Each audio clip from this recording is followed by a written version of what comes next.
Marami ang nakapansin na tila na bago daw talaga ang mukha nitong si Jane De Leon. Before and now.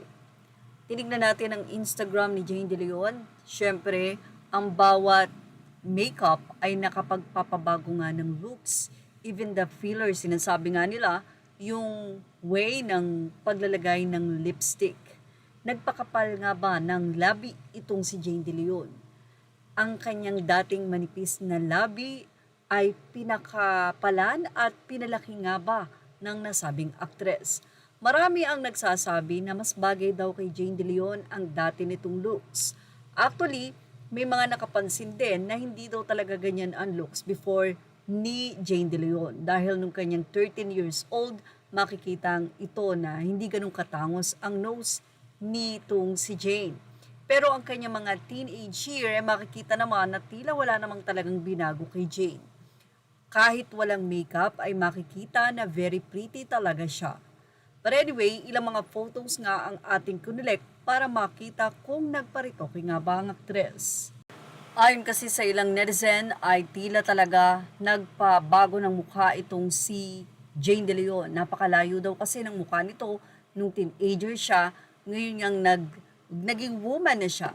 But anyway, sabi nga natin, nababanat talaga ang face, nababago, pero kung meron man binago si Jane De Leon, baka naman konti lang yon. Makikita din ang Kopiko Blanca na napaka-pretty naman talaga ni Jane. Pero may ilang nagsabi na naging kahawig daw ni Lani Misalucha si Jane. Say nila, yan din yung sabi ko. Lani Misalucha, kamukha niya. Hindi bagay ang lips niya, parang puro bunganga na lang. Mapapansin sa kanya, mas maganda siya dati. Say naman ng isang netizen, mas gusto ko pa dati yung mukha niya. Retoke pa more kaya nga eh. Tama, nakita mo rin pala mukhang kamukha. Dahil sa mga naging say na ito ng mga netizen ay nag-collect tayo ng photo ni Lani Misalucha at Jane De Leon at ito ay pinagdikit natin sa inihinalangan na photo ng pagkakaritoke o pagkakagawa ng labi ni Jane De Leon. Well, may resemblance at may similarity nga ang dalawa. Ayon nga sa mga netizen, ay naging kahawig daw talaga ni Jane De Leon ang nasabi nga pong singer or magaling na singer. But anyway, marami nga nagsasabi na once talaga nagparitoke ay nagkakaroon ng resemblance o pagkakahawig sila dahil na rin sa mga same treatment or same na pagpapatangos na ginagawa ng mga doktor. Well, ano masasay nyo about dito? Naniniwala ba kayo na nagparitoke talaga si Jane or dahil lang ito sa makeup?